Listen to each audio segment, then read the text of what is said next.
সকলোকে স্বাগতম জনাইছো আমাৰ জ্ঞান তীৰ্থ উইথ সাকসেস ইউটিউব চেনেলৰ নতুন এটা ভিডিঅ'লে। ইতিমধ্যে ভিডিঅ'টো থাম্বনেল আৰু টাইটেল দেখি গমে পাইছে আমি ভিডিঅ'টো কিহৰ ওপৰত ডিসকাশন কৰিবলৈ গৈ আছো। হয়, যোৱাকালি ইতিমধ্যে অসম এছচিআৰডি যেটো ডিএলএড তো তাৰ নটিফিকেশন ইতিমধ্যে আউট হৈছে আৰু 2026 আৰু 28 বৰ্ষৰ কাৰণে এডমিশন হ'বলৈ গৈ আছে। আৰু আপোনালোকে জানে আমাৰ অসমত ৭৫,০০০ কৈ ভ্যাকেন্সি টিচাৰৰ ভ্যাকেন্সি আউট কৰিব আৰু হেতু কথা নিৰ্বাচনৰ পূৰ্বেই আমাৰ অসম চৰকাৰে ঘোষণা কৰিছে। গতিকে এটো আপোনালোকৰ কাৰণে হেখৰটো চান্স, কাৰণ আপোনালোকে 2026 বৰ্ষত এই বৰ্ষত যদি আপোনালোকে ডিএলএড বা বিএডত এডমিশন লয় তেতিয়া হলে আপোনালোকে 2028 বৰ্ষত পাছ আউট হ'ব আৰু হেখৰ পৰ্যায়ৰ ফালে 29-30ত আপোনালোকে এটা খুব সুন্দৰভাৱে অসম টেটত অৱতীৰ্ণ হ'ব পাৰিব। গতিকে মই ভাবিছো যিসকলে শিক্ষক হোৱাৰ সপোন পুহি ৰাখিছে আৰু ডিএলএড বিএড এতিয়ালৈকে কৰা নাই তেতিয়া হলে তেওঁলোকে এই বৰ্ষত ডিএলএড আৰু বিএড কৰিলেটো খুবেই বেছি গুৰুত্বপূৰ্ণ। বাৰু যি নহওক, যিসকলে ডিএলএড বিএড কৰিম বুলি ভাবি আছে বা ডিএলএডৰ কথা কৈ আছে, বহুতে সুধি আছিলে যে আমাৰ অসমত গভৰ্ণমেণ্ট কলেজ এখনত যদি আমি ডিএলএড কৰো কিমান পইচা খৰচ হ'ব। যিহেতু বিএড কৰিবলৈ গ'লে অসমত গভৰ্ণমেণ্টত কৰিবলৈ গ'লে বিএডৰ কথা মই কৈ আহিছো 29-30 দুবছৰত আপোনালোকৰ কমপ্লিট হৈ গৈছে এই গোটেই কোৰ্সটো বিএডৰ ক্ষেত্ৰত। কিন্তু বিএড যদি আপোনালোকে প্ৰাইভেটত কৰিবলৈ যায় প্ৰায় 2-3 লাখলৈকে আপোনালোকৰ তাতে দৰ উঠিব আমাৰ অসমত। ঠিক একেদৰে ডিএলএডৰ কথাও বহুতে জানিব বিচাৰে, কাৰণ আমাৰ অসমত ডিএলএডটো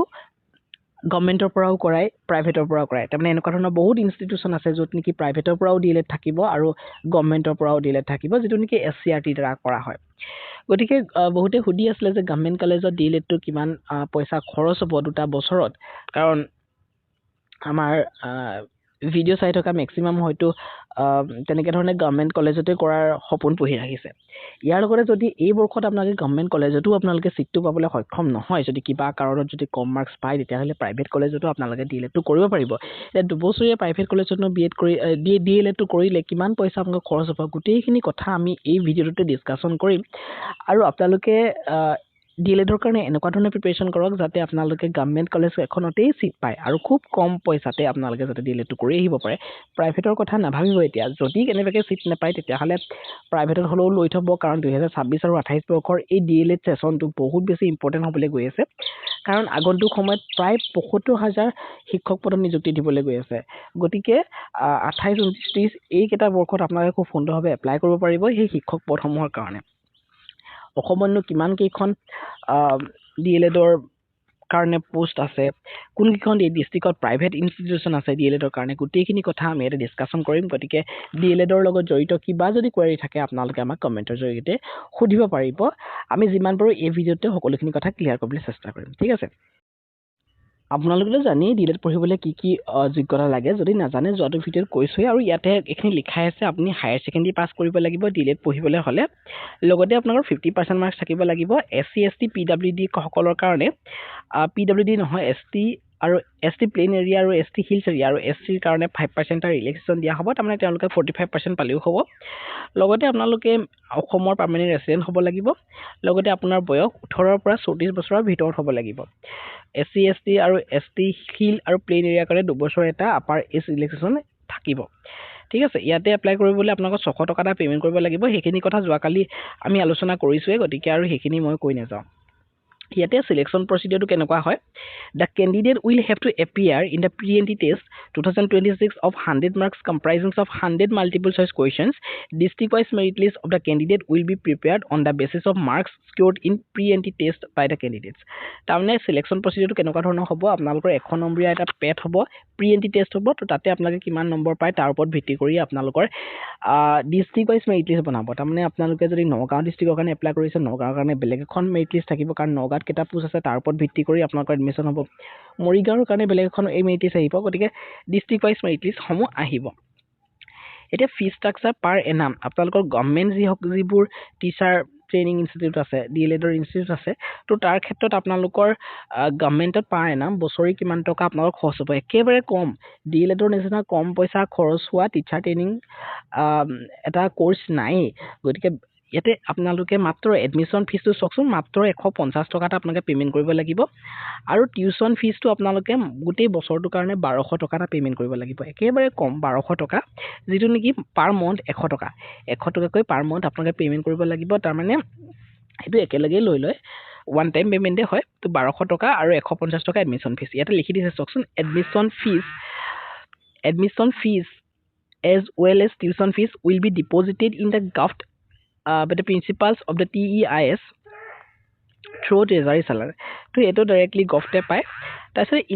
ইলেক্ট্ৰিচিটি ফিজ এটা লয় যিটো নেকি প্ৰিন্সিপালে সেইটো গোটেইখিনি কৰিব পাৰে তো তাত আপোনালোকৰ 600 টকা ল'ব 600 টকা কেলে লোৱা হয় 50 টকা লোৱা হয় পাৰ মন্থ কাৰণ আপোনালোকৰ হোষ্টেলছ বা ইনষ্টিটিউটখনৰ যিখিনি ইলেক্ট্ৰিচিটি বিল তো সেইখিনিও দিবলগীয়া থাকে তো সেইখিনি প্ৰিন্সিপালে হেণ্ডেল কৰে গতিকে 1200ৰ লগত আপোনালোকে 600 এটা প্লাছ কৰিব পাৰে নেক্সট এক্সামিনেশ্যন ফিজৰ ক্ষেত্ৰত আপোনালোকৰ 2000 টকা এটা ল'ব যেতিয়া আপোনালোকৰ ফৰ্ম ফিল আপ হ'ব তেতিয়া 2000 টকা 1000 পাৰ সেমিস্টাৰ যেহেতু আপোনালোকৰ এবছৰত দুটা সেমিস্টাৰ থাকিব first same second same so এটা সেমিস্টাৰ 1000 আৰু এটা সেমিস্টাৰ 1000 তো টোটাল 2000 টকা এটা ল'ব তাৰপিছত 100 পাৰ এডিশনালি ফৰ ৰিপিটাৰ যদি ৰিপিট কৰে তেতিয়া হলে 100 টকা এটা ল'ব ইয়াতে সক লিখি দিছে 50% of the examination fees will be deposited by the TEIS to the SBT তাৰপিছতে আপোনালোকৰ the remaining 50% of the examination fee will be utilized by the principal গতিকে আধা কলেজখনৰ কাৰণে গফটৰ থ্ৰেডি যাব আৰু আধা প্ৰিন্সিপালে হেখিনি ইউটিলাইজ কৰিব পাৰিব কলেজখনৰ ডেভেলপমেন্টৰ কামত নেক্সট ডিফাৰেন্ট ওয়াৰ্কশ্বপৰ কাৰণে 200 টকা এটা ল'ব আৰু গেম স্পৰ্টছৰ কাৰণে 200 টকা এটা মেগাজিনৰ কাৰণে 150 টকা অবজাৰভেশন ইম্পৰ্টেন্ট ডিছৰ কাৰণে 200 টকা গতিকে আপোনালোকে গোটেই বছৰটোত আপোনালোকে প্ৰায় 1800 পৰা 2000 বা 2200 এনেকুৱা ধৰণৰ পেমেন্ট কৰিলে দুটা সেম কমপ্লিট হৈ যাব আৰু গোটেই দুবছৰীয়া কোৰ্সটো কমপ্লিট কৰিবলৈ প্ৰায় 4500 বা 5000 ৰ ভিতৰত আপোনালোকে গোটেই কোৰ্সটো উলাই গুছি আহিব গতিকে কিমান এটা কম খৰচী এটা প্ৰগ্ৰাম গতিকে খুব সুন্দৰভাৱে আপোনালোকে এন্ট্ৰেন্স এক্সামটো দিয়ক পিএনটি টেষ্টটো খুব সুন্দৰভাৱে দিয়ক আৰু বিএনটি টেষ্টৰ বহুত বেছি টান কোৱেশ্চন নাহে একেবাৰে সহজ কোৱেশ্চন আহে কোনোবাই যদি আমাৰ ডিএছৰ ইবুক সমূহ লৈছিলে তো হেগিখনকে পঢ়ি যাব খুব ভাল ধৰণে আপোনালোকে পাস কৰিব আৰু ইয়াতে আপোনালোকে কেৱল 5000 টকাতে দুবছৰীয়া ডিএলএড গোটেই কোৰ্সটো উলাই গুছি আহিব আৰু এটা গভৰ্ণমেন্ট এলপি বা ইউপি শিক্ষক হিচাপে নিজকে নিযুক্ত কৰিব পাৰিব ঠিক আছে next here so ki likha ase note 1 likha ase fees mentions at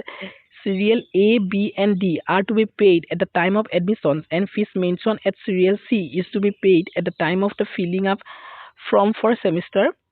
and evaluations tamane yate apnaloke admissionor samoyt ki dibo lagibo admissionor samoyt apnaloke ifale admission fees 150 taka dibo lagibo 1200 taka dibo lagibo 1350 হৈ গল আৰু ইফালে 600 টকা লব তেওঁলোকে কাৰণ হোষ্টেলস maximum নাথাকে যদি hostel থাকে তেতিয়া 900 টকা এক্সট্ৰা থাকিব কিন্তু হোষ্টেলটো ম্যাক্সিমাম প্ৰাইভেট কে লব লগিয়া হয় বা ঘৰৰ পৰা ওচৰ হলেতো প্ৰবলেমই নাই হোষ্টেল থাকিলে 900 টকা বেছি লব গতিকে ইফালে 1350 প্লাস 600 ধৰি লওক আপোনালোকে 1950 সামথিং হ'ব তো আপোনালোকৰ হেতুৱে 4500 বা 5000 ভিতৰত গোটেই কোৰ্সটো আপোনালোকে কমপ্লিট কৰিব পাৰিব দুবছৰীয়া কোৰ্সটো ঠিক আছে কিমান এটা কম পইচাতে পঢ়িব পাৰিব যদি পঢ়িবলৈ মন আছে আপোনালোকে কিন্তু এডমিশনটো লৈ লওক all the above fees have to be deposited by the students to the respective bank account by the TES এখিনি আপোনালোকে জানিব নালাগে বাৰু next fee structure of the private institution বহুতে প্ৰাইভেট ইনষ্টিটিউচনটো কৰিবলৈ বিচাৰে বা বহুতৰ ক্ষেত্ৰত আপোনালোকৰ প্ৰিএনটি টেষ্টৰ মাৰ্কসটো অকমান কম থাকে তো তেওঁলোকে প্ৰাইভেটত লবলৈ বিচাৰে এটা প্ৰাইভেট ইনষ্টিটিউটটো কোড আছে কি কথা বহুতে নাজানে মই হেখিনিও কৈ দিম কোন কিখন ডিস্ট্ৰিক্টত প্ৰাইভেট ইনষ্টিটিউট পাব গুটিখিনি কথা কম কিন্তু তাৰ আগতে আপোনালোকে যেহেতু এটা পৰীক্ষা হোৱাই নাই পৰীক্ষা হ'বলৈ সময় আছে হাতত দুমাহ গতিকে পঢ়ক ভাল ধৰণে যাতে গভৰ্ণমেন্ট কলেজ এখনত চিটটো পাই যায় কাৰণ প্ৰাইভেটতো ইমান বেছি দাম বুলি মই নকওঁ কিন্তু অকমান মধ্যবিত্ত শ্ৰেণীৰ কাৰণে অকমান দিগদাৰ হৈ যায় এটা পাৰ এনাম আপোনালোকৰ এডমিশন ফিজটো 2000 হ'ব যত নেকি গভৰ্ণমেন্টত আপোনালোকৰ 150 টকা আছিল টিউশন ফিজটো 21600 টকা যত নেকি গভৰ্ণমেন্টত কেৱল 1200 টকা আছিল আৰু ইয়াতে 1800 টকা পাৰ মান্থ মানে টোটাল 21600 টকা পাৰ এনাম দিব লাগিব কলেজ ডেভেলপমেন্টৰ ফিজৰ কাৰণে 500 টকা 5000 টকা গেমছ আৰু স্পৰ্টছৰ কাৰণে 1000 টকা লাইব্ৰেৰী ফিজ 1000 টকা ইলেক্ট্ৰিচিটি ফিজটো 600 টকা যেটো একেই আছে নেক্সট আপোনালোকৰ ফেষ্টিভেল ফাংচনৰ কাৰণে 1000 টকা ল'ব নেক্সট আপোনালোকৰ এক্সামিনেশ্যন ফিজ 1000 মেগাজিন ফিজ 300 টকা আৰু কমন ৰুম ফিজ 500 টকা টোটাল 34000 টকা মান্থলি পাৰ এনাম আপোনালোকৰ খৰচ হ'ব তাৰমানে যদি আপোনালোকে গোটেই কোৰ্সটো কৰে আপোনালোকৰ প্ৰায় 70000 34 into 2 কৰিলে 68000 প্লাস 2000 এক্সট্ৰা ধৰি থব আপোনালোকৰ প্ৰায় 70000 ত আপোনালোকে গোটেই কোৰ্সটো কমপ্লিট কৰিব পাৰিব দুবছৰীয়া ডিএলএড কোৰ্সটো গতিকে এটো বহুত এটা এক্সপেন্সিভ বুলি ক'ব লাগিব গতিকে তাতকে আপোনালোকে খুব সুন্দৰভাৱে পৰীক্ষাটো দিয়ক আৰু গভৰ্ণমেন্ট এখন কলেজত যদি ডিএলএডটো কৰিব পাৰে তাৰ বাবে চেষ্টা কৰক এটা পোষ্ট এডমিশন ক্ৰাইটেৰিয়া এটা কিছুমান আছে হেখিনি আৰু মই এতিয়া কৈ নাযাওঁ কাৰণ ভিডিওটো যথেষ্ট দীঘল হৈ যাব তাৰ আগতে মই আমাৰ কলেজনো কি আছে আমি হেতু চাই লওঁ প্ৰাইভেট কলেজ ক'ত আছে আমি হেবিলাক চাই লওঁ এটা সব বৰপেটা ডিস্ট্ৰিক্টৰ যিসকল ক্যান্ডিডেট আছে তো তেওঁলোকে চাব পাৰে তেওঁলোকৰ কাৰণে ডায়েট বৰপেটা হাউলি আছে যিখন গভৰ্ণমেণ্ট হয় নৰ্মাল স্কুল হাউলি আছে গভৰ্ণমেণ্ট হয় বিটিসি চেঙ্গা আছে বিটিসি হাউলি আছে Bajali training teacher training college Barpeta আছে যিখন নেকি প্ৰাইভেট হয় যদি বৰপেটা ডিস্ট্ৰিক্টৰ কোনোবাই প্ৰাইভেট কৰিম বুলি ভাবিছে তো তেতিয়াহলে Bajali teachers training college Barpeta কৰিব পাৰে Ataur Rahman college of education Kalachia Barpeta private এখনো এখন প্ৰাইভেট হয় আৰু বৰপেটা বিটি কলেজ এখন প্ৰাইভেট তো বৰপেটা টোটাল 7খন আছে গতিকে বৰপেটাৰ ক্যান্ডিডেট সকলৰ কাৰণে খুব ভাল আৰু বৰপেটা বুলিয়ে নহয় আপোনালোকে লোৱাৰ আসামৰ লখিমপুৰৰ পৰা আহি পিনেও যদি বৰপেটাত কৰিম বুলি ভাবিছে তেতিয়াহলে আপোনালোকে অনলাইন কোডে ফিল আপ কৰিলে হ'ব বৰপেটা বুলি ঠিক আছে গতিকে চিন্তা কৰিবলগীয়া নাই মই ভাবিছো যদি আপুনি নিজকে অকমান পঢ়াত বেয়া বুলি ভাবিছে বা মই ইমান মাৰ্কস পাব নোৱাৰিম বুলি ভাবিছে তেতিয়াহলে আপোনালোকে কাম এটা কৰক মই একেবাৰে শৰ্ট এটা টিপছ দিছো যাতে এবাৰ আপোনালোকে এডমিশন ল'ব পাৰে আপুনি সেইখন ডিস্ট্ৰিক্টত এপ্লাই কৰক যিখন ডিস্ট্ৰিক্টত সিট বেছিকে আছে কাৰণ এখন ডিস্ট্ৰিক্ট ওয়াইজ মেৰিট লিষ্ট বনোৱা হয় গতিকে সিট বেছিকে থকা ডিস্ট্ৰিক্টখনক পোৱাটো সিওৰ হৈ যাব ঠিক আছে ঠিক একেধৰণে বঙাইগাঁও ডিস্ট্ৰিক্টত আপোনালোকে চাব পাৰে ডায়েট বঙাইগাঁও আৰু নৰ্মাল স্কুল বঙাইগাঁও আছে বঙাইগাঁও ডিস্ট্ৰিক্টত কোনো ধৰণৰ প্ৰাইভেট ইনষ্টিটিউচন নাই কাছাৰত ঠিক একেধৰণে ডায়েট কাছাৰ আছে আৰু নৰ্মাল স্কুল আছে প্ৰাইভেট নাই কাছাৰতো দৰঙতো প্ৰাইভেট নাই ধেমাজিত মাত্ৰ এখনেই ডায়েট ধেমাজি আছে প্ৰাইভেট নাই তাতে ধুবুৰীত ডায়েট ধুবুৰী গোলকগঞ্জ বিটিসি গোলকগঞ্জ এনেকৈ আছে ডিব্ৰুগড়তো দুখন আছে প্ৰাইভেট নাই ডিমা হাছাওত এখন আছে ঠিক আছে গোৱালপাৰাতো দুখন আছে প্ৰাইভেট নাই প্ৰাইভেট বিলাকত কিনাত প্ৰাইভেট বুলি লিখাই আছে নেক্সট আকৌ হাইলাকান্দিত এখন প্ৰাইভেট আছে doctor Sachi Bhushan institute of education গোটেইখন আপোনালোকে চাই ল'ব পাৰে মই লাহে লাহে দেখাই গৈছো কাৰণ গোটেইখিনি পঢ়িবলৈ দিগদাৰ হ'ব কামৰূপত প্ৰাইভেট আছে আপোনালোকৰ West Guwahati College of Education Kamrup Assam Baihata Chariali BEd college এখন প্ৰাইভেট হয় কলেজ অফ এডুকেশ্যন বকো সেইখন প্ৰাইভেট হয় ইয়াৰ লগতে ডায়েট কামৰূপ আছে বিআইটি ৰঙিয়া সেইখনো আছে এনেকৈ ধৰণে গোটেইখিনি চাব পাৰে লখিমপুৰত 3খন আছে মৰিগাঁৱত 2খন দেখিছে নগাঁৱতো বহুত আছে নগাঁৱত বহুতকেইখন প্ৰাইভেটো আছে এখন আছে Krishna Bora B Ed college private হামাক rural college of education Kaliabor college of education এইখন প্ৰাইভেট হয় নেক্সট একেধৰণে আছে চৰাইদেউ ডিস্ট্ৰিক্টতো আছে যিখন নেকি এখন জয়সাগৰখন ইয়াতে সোমাই আছে শিৱসাগৰখন নেক্সট বিশ্বনাথ ডিস্ট্ৰিক্টৰ এখন প্ৰাইভেট আছে Biswanath college of education Biswanath Chariali ঠিক আছে তো ইয়াতে নোটটো কি লিখিছে সব total intake capacity for consisting 2-year DLED course for the session of 2026-28 আপোনালোকৰ গোটেই অসমতে সিট আছে 4150টা out of which few seats will be reserved for untrained regular teachers of LPUP schools appointed on compassionate ground under Directorate of Elementary Education Assam and final examination তাৰমানে 4150টা total seat ইয়াতে আছে বুলি তেওঁলোকে উল্লেখ কৰিছে next এখিনি কিছুমান information দিছে সেইখিনি মই এতিয়া কৈ নাযাম মই মাত্ৰ আপোনালোকৰ কিমানখিনি সিট কোড আছে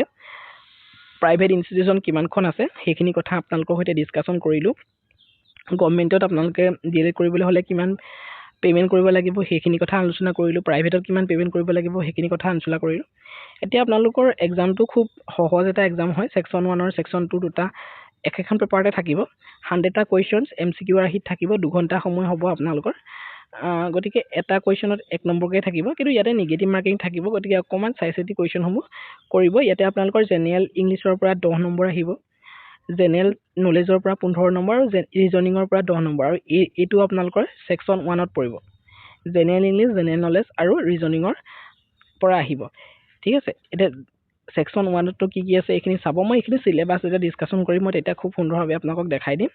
তো এতিয়া এইখিনি কৈ নাযাওঁ কাৰণ ভিডিওটো ইতিমধ্যে যথেষ্ট দীঘলীয়া হৈ গৈছে ঠিক আছে কিবা যদি আপোনালোকৰ ডিএলএডৰ সম্পৰ্কত জানিবলগীয়া কথা থাকে তো ডেফিনেটলি আমাৰ সৈতে আপোনালোকক কন্টাক্ট কৰিব পাৰিব ঠিক আছে আৰু যিমান পাৰো আমি ফ্ৰী নোটছ আপোনালোকৰ কাৰণে এভেইলেবল কৰাই দিম যথেষ্ট সহায় কৰিম আৰু ইটি ভিডিওৰ যোগেদি যদি লাগে ডেফিনেটলি সহায় কৰিম আৰু আপোনালোকৰ কাৰণে যদি মক পেপাৰ এভেইলেবল কৰি দিব লাগে তো ডেফিনেটলি আমি আপোনালোকক সহায় কৰিবলৈ আমি প্ৰস্তুত আছো ঠিক আছে তো ভিডিওটো ইমানেই আছিল সৰু এটা ইনফৰমেটিভ আৰু হেল্পফুল ভিডিও বুলি মই ভাবিছো গতিকে ভিডিওটো যদি আপোনালোকে ভাল পাইছে নিশ্চিতভাৱে চেনেলটো সাবস্ক্ৰাইব কৰি বেলখন টিপি অল প্ৰেছ কৰিব যাতে আহিবলগীয়া ভিডিওসমূহৰ সৈতে আপোনালোক নটিফাই হৈ থাকিব পাৰে তো thank you so much see you next video